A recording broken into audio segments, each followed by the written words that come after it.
میں دنیا میں ان بدقسمت لڑکیوں میں سے ایک تھی جن کے والدین بچپن میں ہی وفات پا گئے تھے اور جو اپنے ممانی کے رحم و کرم پر تھی۔ ماموں بھی کچھ خاص مہربان نہیں تھے، لیکن کبھی کبھی خیال رکھ لیتے تھے، اپنی بیٹیوں کو مجھ سے زیادہ محبت دیتے۔ ماموں کی زندگی زیادہ نہیں تھی، اس لیے وہ بھی قضاء الہی سے جا ملے۔ ماموں کا دنیا سے جانا تھا کہ ممانی نے اپنا اصل رنگ دکھا دیا۔ مہربان تو وہ پہلے بھی نہیں تھی، لیکن جو تھوڑا بہت لحاظ ماموں کا کر لیتی تھی وہ لحاظ ختم ہو گیا، تو انہوں نے مجھ پر ظلم کے پہاڑ توڑ دیے۔ گھر کی ملازمہ کو نکال کر تمام گھر کی ذمہ داری میرے سر ڈال دی، حالانکہ میری عمر اس وقت صرف 18 سال تھی۔ مرتے کیا نہ کرتے، میں بے سہارا لڑکی، جیسا ممانی نے کہا میں نے ویسا ہی کیا۔ ممانی کا 35 سالہ بیٹا مجھ پر فریفتہ ہو گیا۔ ممانی سے یہ بات کہاں برداشت ہوتی کہ جس لڑکی سے وہ بچپن سے نفرت کرتی آ رہی تھی وہی ان کی بہو بن جائے۔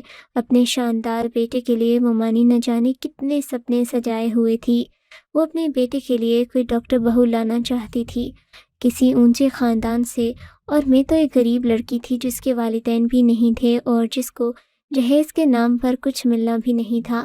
ایک واحد خوبی جو میرے پاس تھی وہ میرا حسن تھا۔ میں انتہائی حسین تھی، اتنی زیادہ حسین کہ جب آئینے میں اپنے آپ کو دیکھتی تو حیران ہو جاتی، کیا واقعی یہ میں ہوں؟ یہ میری صورت، یہ میرا چہرہ، میری آنکھیں ہیں، یہ میرے ہونٹ ہیں۔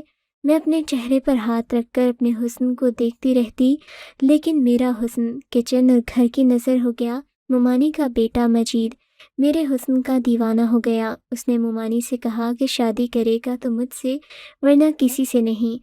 2 سال ممانی کا بیٹا بضد رہا، پر سارا ملبہ مجھ پر آن گرا کہ میں نے ان کے بیٹے کو پھانسا ہے۔ میں ہر وقت ڈری سہمی رہتی، دعا کرتی کہ جلدی میری شادی ہو جائے تو میں اس عذاب سے نکلوں۔ میں ہرگز ممانی کے بیٹے سے شادی نہیں کرنا چاہتی تھی، کیونکہ ممانی کے بیٹے سے شادی کرنے کا مطلب تھا ایک بار پھر سے اسی جہنم میں زندگی گزارنا جو میں بالکل بھی نہیں چاہتی تھی۔ میں اس گھر کو ہمیشہ کے لیے چھوڑ کر جانا چاہتی تھی اور واپس نہیں آنا چاہتی تھی۔ اسی دوران میرے لیے ایک رشتہ آ گیا۔ ممانی نے فوراً ہاں کر دی، چٹ منگنی پٹ بیاہ ہو گیا۔ ان لوگوں نے جہیز کے نام پر 1 روپیہ بھی نہیں لیا تھا۔ میرے کپڑے بھی ان لوگوں نے بنوا کر دیے، تو میں بہت خوش ہوئی کہ مجھے اتنا اچھا سسرال ملا جن کی کوئی ڈیمانڈ نہیں ہے۔ لیکن شادی کی پہلی ہی رات میری ساری خوشی ہوا ہو گئی جب مجھے میرے شوہر کے متعلق ایک ایسی حقیقت کا علم ہوا جسے سن کر میرے سر پر آسمان آ گرا۔ میں دلہن کے روپ میں سجی سنوری بیٹھی تھی اور شوہر ولید کا انتظار کر رہی تھی۔ ولید اندر داخل ہوئے، میرا چہرہ جھکا ہوا تھا۔ وہ میرے قریب آ کر بیٹھ گئے، لیکن مجھے نہ جانے کیوں کسی انہونی کا احساس ہوا۔ انہوں نے مجھے سوال کیا کہ میں دیکھنے میں کیسی ہوں۔ میں نے حیرت سے ان کی طرف دیکھا۔ میں نے کہا آپ خود گھونگھٹ پلٹ کر دیکھ لیں، میں کیسی ہوں؟ ان کا کہا بلند ہوا۔ مجھے ان کے اس طرح سے زور پر ہنسنے کی بات سمجھ نہیں آئی۔ وہ کیوں ہنس رہے تھے اور کیوں میرا گھونگھٹ پلٹ نہیں رہے تھے؟ میں نے خود ہی اپنا گھونگھٹ پلٹ کر انہیں دیکھا۔ وہ سامنے دیکھ رہے تھے، میری طرف دیکھ ہی نہیں رہے تھے۔ میرا دل ڈوب گیا۔ میں نے ان سے کہا آپ مجھ سے ناراض ہیں یا آپ اس شادی سے خوش نہیں ہیں جو مجھے دیکھ نہیں رہے؟ وہ پھر سے ہنسنے لگے۔ مجھے ان کے رویے میں کچھ عجیب سا محسوس ہو رہا تھا۔ میں سمجھنے سے قاصر تھی کہ وہ اس طرح سے کیوں ہنس رہے ہیں۔ مجھے محسوس ہو رہا تھا کہ وہ اس شادی سے خوش نہیں ہیں، شاید کسی اور کو پسند کرتے ہیں۔ ان کی شادی زبردستی مجھ سے کروائی گئی تھی، اس لیے وہ ہنس رہے تھے۔ میں نے ان سے سوال کیا کہ آپ کسی اور کو پسند کرتے تھے؟ تو وہ پھر سے ہنسنے لگے۔ اب تو میرا دماغ خراب ہونے والا تھا۔ یہ کیا طریقہ تھا اپنی دلہن سے بات کرنے کا؟ اگر میں انہیں پسند نہیں تھی تو بول دیتے۔ میرا دل تو جیسے کسی گہری کھائی میں جا اترا تھا۔ میری کوشش تھی کہ وہ ایک بار میرا چہرہ دیکھ لیں تو یقیناً اس لڑکی کو بھول جائیں گے جس سے وہ محبت کرتے تھے، یا پھر کوئی بھی بات تھی تو میرا چہرہ دیکھنے کے بعد سب بھول جائیں گے، کیونکہ میں تھی ہی اتنی خوبصورت۔ مگر سامنے وہ ڈریسنگ ٹیبل کی طرف دیکھ رہے تھے۔ میری طرف نظر اٹھا کر دیکھنا بھی گوارا نہیں سمجھا۔ میں تو یہی سوچ کر آئی تھی اپنے شوہر اور سسرال کی اتنی خدمت کروں گی کہ مجھے واپس ممانی کے پاس جانا ہی نہ پڑے۔ کیا تمہیں یہ کسی نے بتایا نہیں کہ میں دیکھ نہیں سکتا؟ اچانک سے ولید نے کہا تو مجھے لگا وہ مذاق کر رہے ہیں۔ میں حیرت سے انہیں دیکھنے لگی۔ پھر میں نے کہا ولید، یہ مذاق کا وقت نہیں ہے، مجھے اس قسم کا مذاق پسند نہیں۔ آپ کے متعلق تو میں اس طرح کی بات برداشت نہیں کر سکتی۔ اللہ آپ کی آنکھوں کا نور سلامت رکھے۔ آپ کی محبت تو میرے لیے عبادت جیسی ہے۔ میں نے فرما بردار اور باوفا بیوی کی طرح ان سے کہا تو وہ پھر سے ہنسنے لگے، پھر بولے کہ نازنین، یہ دنیا بہت بے وفا ہے۔ اگر انسان کے اندر کوئی خوبی ہو تو دنیا اس سے محبت کرتی ہے، لیکن اگر اسی انسان کے اندر کوئی خوبی نہ ہو، کسی قسم کی کمی ہو، تو یہی دنیا باوفا سے بے وفا ہو جاتی ہے۔ اس وقت تم میری محبت کو عبادت کا درجہ دینا چاہ رہی تھی، لیکن میں تمہیں بتا دوں کہ میں تمہاری محبت کے لائق نہیں ہوں، کیونکہ میں ایک اندھا شخص ہوں۔ میں نے سب سے سن رکھا ہے کہ تم بہت حسین ہو، لیکن افسوس کہ میں تمہارے حسن کو دیکھ نہیں سکتا۔ ولید بولتے جا رہے تھے، لیکن مجھے ابھی بھی محسوس ہو رہا تھا کہ وہ مذاق کر رہے ہیں۔ مجھے ان کے اس طرح مذاق کرنے پر غصہ آ رہا تھا، لیکن تھوڑی ہی دیر کے بعد مجھے اندازہ ہو گیا کہ یہ بات مذاق نہیں بلکہ ایک تلخ حقیقت تھی۔ میں پھٹی آنکھوں سے اپنے شوہر کو دیکھ رہی تھی۔ میرے سپنوں کا محل ایک پل میں زمین بوس ہو گیا۔ میں کیا سوچ کر یہاں آئی تھی اور یہاں اس انسان کے آسرے پر آئی تھی؟ وہ انسان تو دیکھ ہی نہیں سکتا، اور جو دیکھ ہی نہیں سکتا وہ میرا سہارا کیسے بن سکتا ہے؟ اسے تو خود چلنے کے لیے سہارے کی ضرورت تھی۔ میرے ساتھ دھوکا ہوا تھا، اور بہت بڑا دھوکا ہوا تھا۔ یہ دھوکا میری ممانی اور میرے سسرال والوں نے کیا تھا۔ میرا غصے سے برا حال ہو گیا۔ میں ایک دم سے اٹھ کھڑی ہوئی۔ آپ لوگوں کو شرم نہیں آئی یہ غریب مسکین یتیم لڑکی کے ساتھ اتنا بڑا دھوکا کرتے؟ میں نے غصے سے کہا تو ولید بولے، تمہاری ممانی کو پتہ تھا کہ میں دیکھ نہیں سکتا، انہوں نے تمہیں نہیں بتایا؟ اس میں ہمارا قصور نہیں ہے، تمہارے ساتھ دھوکا میں نے نہیں، تمہاری ممانی نے کیا ہے۔ انہوں نے مجھ سے کہا تھا کہ انہوں نے تمہیں بتایا ہے کہ میں دیکھ نہیں سکتا اور تم راضی ہو۔ ولید نے کہا تو مجھے غصہ آ گیا۔ میں نے کہا میں راضی ہوں؟ کیا میں راضی ہو سکتی ہوں ایک ایسے انسان سے شادی کرنے پر جو دیکھ ہی نہیں سکتا؟ یا خدایا، میں کہاں جاؤں؟ میں تو اپنی تمام کشتیاں جلا کر یہاں آئی تھی، اب میرے پاس واپس جانے کا کوئی راستہ نہیں۔ میں نے یہی سوچا تھا کہ اس جہنم میں دوبارہ نہیں جاؤں گی، اب میں کہاں جاؤں؟ میں زور زور سے کہتے ہوئے رونے لگی۔ ولید چپ چاپ اپنے بستر پر سو گئے۔ انہوں نے مزید مجھ سے کوئی بات نہیں کی، وہ جلد ہی نیند کی آغوش میں چلے گئے۔ میں حیران پریشان جاگتی رہی۔ رات کے نہ جانے کون سے پہر میری آنکھ لگ گئی، مجھے معلوم نہیں ہوا۔ میری آنکھ کھلی تو ولید سو رہے تھے۔ میرے جاگنے کی آواز پر وہ بھی جاگ گئے تھے۔ انہوں نے سہارا تلاش کیا، لیکن میں اتنے غصے میں تھی کہ میں نے انہیں سہارا دینا بھی ضروری نہیں سمجھا کہ مجھ سے پہلے بھی تو اپنے کام کیا کرتے تھے۔ یہ کمرہ ان کا تھا۔ اندازے کے مطابق وہ واش روم چلے گئے، پھر تھوڑی دیر بعد باہر نکلے۔ میں نے ان سے کوئی بات نہیں کی۔ انہوں نے مجھے پکارا، نازنین کیا تم یہاں ہو؟ میں کمرے میں ہی موجود تھی، مگر میں نے ان کی بات کا کوئی جواب نہیں دیا۔ میرا دل اتنا خراب ہو چکا تھا جس کی کوئی حد نہیں تھی۔ میں 20 سال کی ایک خوبصورت لڑکی تھی اور اس پر یہ ظلم ہوا تھا۔ میری حالت کا اندازہ لگانا دوسروں کے لیے مشکل تھا۔ جوتا پاؤں میں کہاں تکلیف دیتا ہے، یہ جوتا پہننے والا ہی جانتا ہے اور کوئی نہیں۔ مجھے بھی تکلیف ہو رہی تھی، میری تکلیف سے صرف میں ہی واقف تھی۔ دن یوں ہی گزرتے رہے، میرا سسرال میں دل نہ لگتا بھی تو کیسے، جس کے آسرے پر میں آئی تھی وہ تو کسی کام کا نہیں تھا۔ میری ساس نے مجھ سے کہا کہ تمہاری ممانی کو ہم نے ہر حقیقت سے آگاہ کیا تھا۔ انہوں نے کہا کہ تم راضی ہو، انسانی ہمدردی کی خاطر ولید سے شادی کرنا چاہتی تھی۔ مجھے وارث چاہیے تھا، اب مجھے تم وارث دو گی۔ اپنی ساس سے بات کرنے کے بعد مجھے احساس ہو گیا کہ میرے سسرال والوں کا کوئی قصور نہیں ہے۔ انہوں نے میری ممانی کو اندھیرے میں نہیں رکھا، لیکن میری ممانی نے مجھے اندھیرے میں رکھا۔ تو کیا ضرورت تھی آپ کو اپنے اندھے بیٹے کی شادی کرنے کی؟ میں نے غصے سے اپنی ساس کو کہا۔ انہوں نے کہا تو مجھے بھی غصہ آ گیا۔ میں نے کہا اندھے کو اندھا نہ کہوں تو اور کیا کہوں؟ میں ایسی پتھر دل اور بے حس لڑکی ہرگز نہیں تھی، لیکن حالات اور واقعات نے مجھے پتھر دل اور بے حس بنا دیا۔ پہلے تو ممانی کے رویے نے مجھے پتھر بنا دیا، اب شادی کے بعد ملنے والے اس دھوکے نے مجھے بے حس بنا دیا تھا۔ دوسروں کے جذبات اور احساسات کی مجھے کوئی فکر نہیں تھی۔ میرے جذبات چکنا چور ہو گئے تھے۔ میں برے طریقے سے ٹوٹ گئی تھی اور میری سمجھ میں نہیں آ رہا تھا کہ میں کیا کروں۔ پھر بھی میں نے بہت کوشش کی دل لگانے کی، لیکن میرا دل نہیں لگتا تھا۔ میں چاہتی تھی میرے حسن کو سراہا جائے، میری تعریف کی جائے، مجھے میرا حق ملے۔ اب میں ہر وقت روتی رہتی تھی۔ ولید بند کمرے میں میری سسکیاں سنتے، مجھے چپ کروانے کی کوشش کرتے، لیکن مجھے ان کا وجود ہی اپنے سامنے برداشت نہیں ہو رہا تھا۔ نہ جانے مجھے کیا ہو گیا تھا، میری شخصیت منفی ہو گئی تھی۔ اسی دوران ولید نے کہا وہ شہر سے کہیں دور جا رہے ہیں، واپسی پر انہیں دیر ہو جائے گی۔ ڈرائیور کے ساتھ جاتے اور ڈرائیور کے ساتھ آتے۔ وہ چلے گئے تو میں نے سکون کا سانس لیا۔ میں کام وغیرہ بھی کچھ نہیں کر رہی تھی کیونکہ مجھے بہت غصہ تھا۔ سارا کام نوکرانی کرتی، یہاں پر ہر سہولت تھی، نہیں تھی تو بس میرے دل کی خوشی نہیں تھی۔ آدھی رات کو پیاس کی شدت سے میری آنکھ کھلی۔ میں اٹھ کر کچن میں آئی، پانی پینے لگی کہ اچانک سے پیچھے سے کسی نے میرے منہ پر ہاتھ رکھ دیا تاکہ میں چیخ نہ سکوں۔ تم بہت خوبصورت ہو، میں نے جب سے تمہارے حسن کو دیکھا ہے تب سے تمہارا دیوانہ ہو گیا ہوں۔ آج تمہارا شوہر گھر پر نہیں ہے، حالانکہ وہ دیکھ نہیں سکتا، لیکن پھر بھی میں اس کی غیر موجودگی میں آنا چاہتا تھا تاکہ تم سے کھل کر اپنی محبت کا اظہار کر سکوں۔ میں تمہیں بتا دوں، میں تمہارے پڑوس میں رہتا ہوں، روزانہ اپنے کمرے کی کھڑکی سے تمہیں بالکنی میں کھڑا دیکھتا ہوں۔ مجھے افسوس ہے تم جیسی حسین لڑکی کی شادی ایک ایسے انسان سے ہو گئی جو تمہارا حسن دیکھ ہی نہیں سکتا۔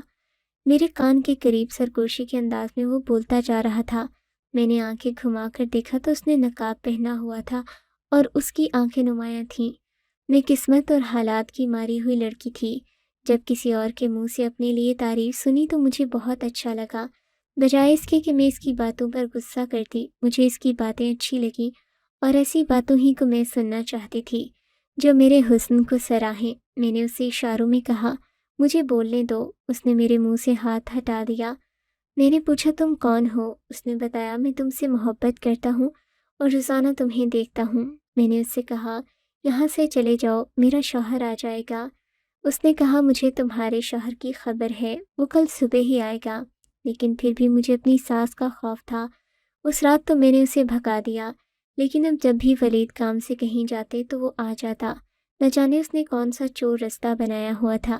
پہلے وہ کچن میں آ جاتا تھا اور اب میرے کمرے کی کھڑکی پھلانگ کر میرے کمرے میں آ جاتا۔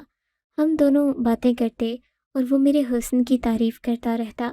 میں سنتی رہتی اور مجھے اچھا محسوس ہوتا، لیکن وہ ہمیشہ نقاب کی رکھتا۔ میں نے اسے کئی بار کہا کہ نقاب ہٹا کر مجھے اپنا چہرہ دکھائے، لیکن اس نے کہا کہ وقت آنے پر دکھاؤں گا۔ اس کی آنکھیں بہت حسین تھیں۔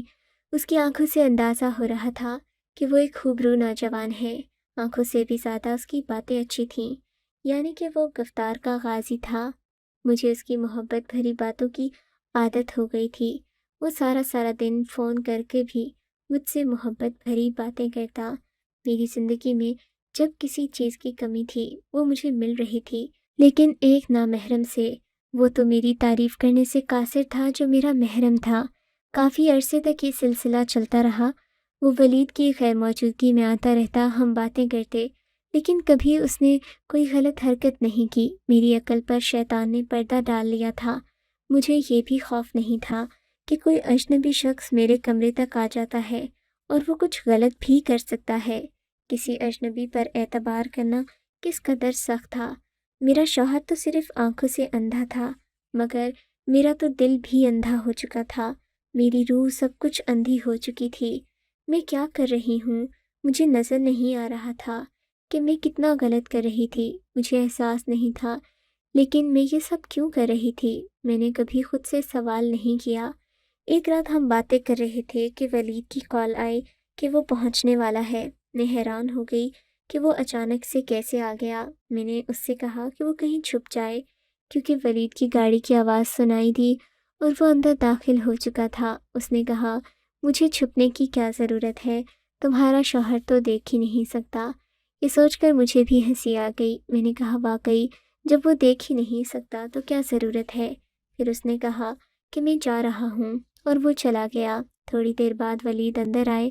میں نے کوئی بات نہیں کی۔ انہوں نے سلام کیا، میں نے جواب دیا اور سونے کے لیے لیٹ گئی۔ میں نے لائٹ آف کی اور مطمئن ہو کر آنکھیں بند کیں، سونے کی کوشش کرنے لگی۔ لیکن میں نے محسوس کیا کہ ولید سوئے نہیں تھے، وہ بیٹھے ہوئے تھے۔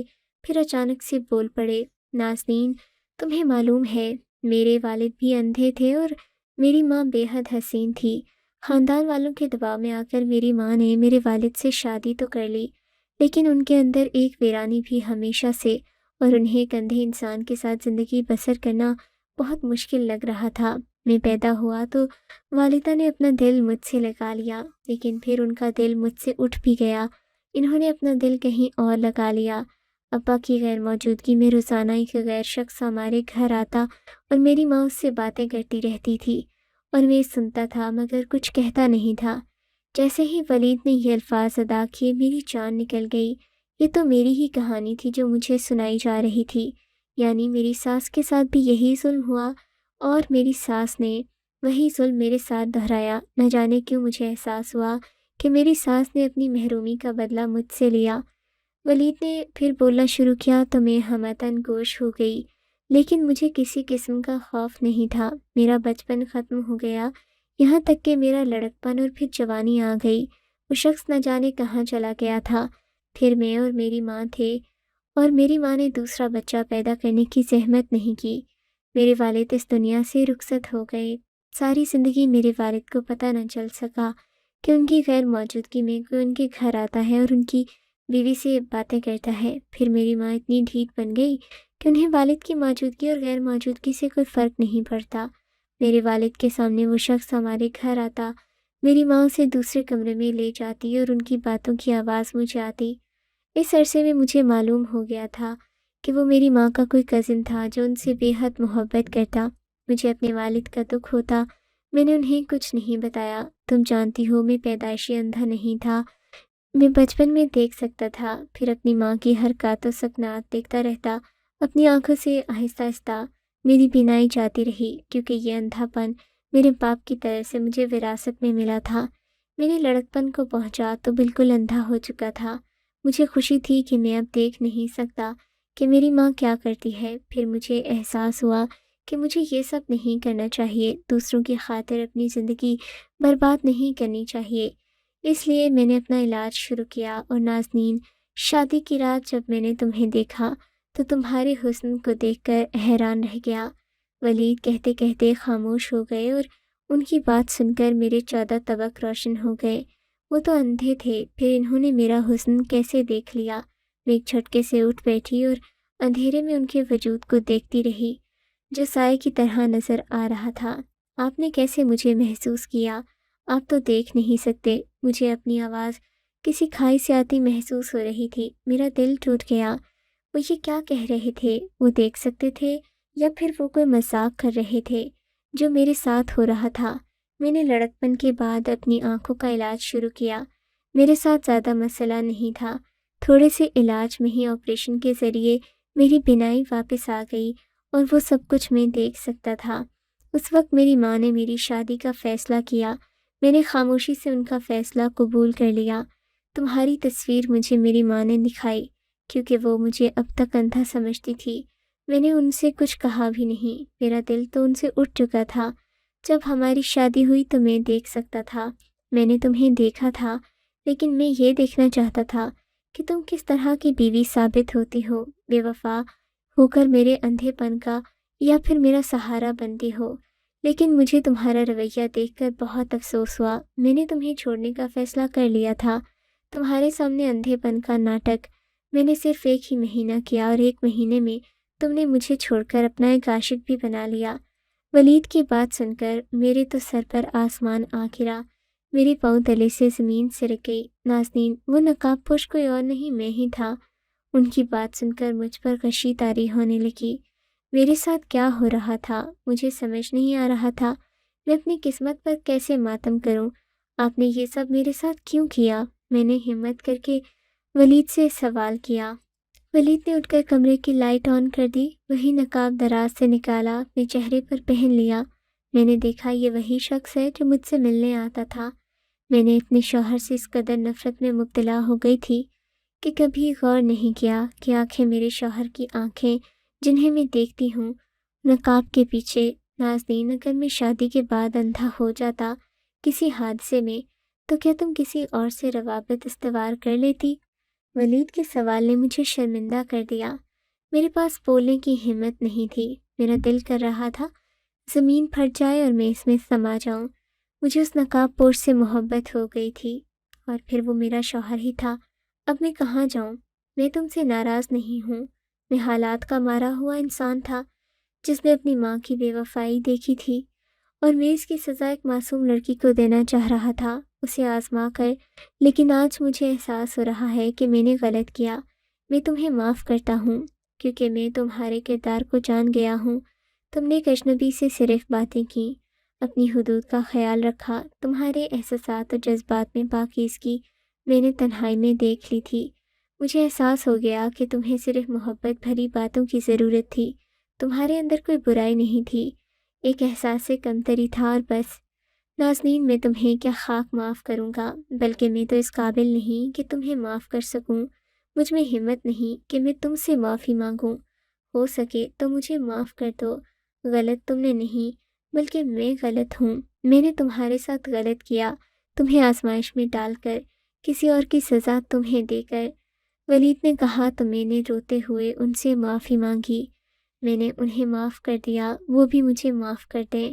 ہم انسان خطا کے پتلے ہیں، غلطی سے پاک صرف خدا کی ذات ہے۔ مجھے احساس ہو رہا تھا کہ ولید اندھے نہیں تھے، اندھی میں تھی۔ آج خدا نے ولید کے ساتھ مجھے بھی بینائی عطا کر دی تھی، میں اس کی شکر گزار تھی۔ اس رات ہم دونوں نے مل کر خوشگوار ازدواجی زندگی کی بنیاد رکھی اور ہم بہت خوش تھے۔ سچ کہتے ہیں خدا کے گھر دیر ہے، اندھیر نہیں۔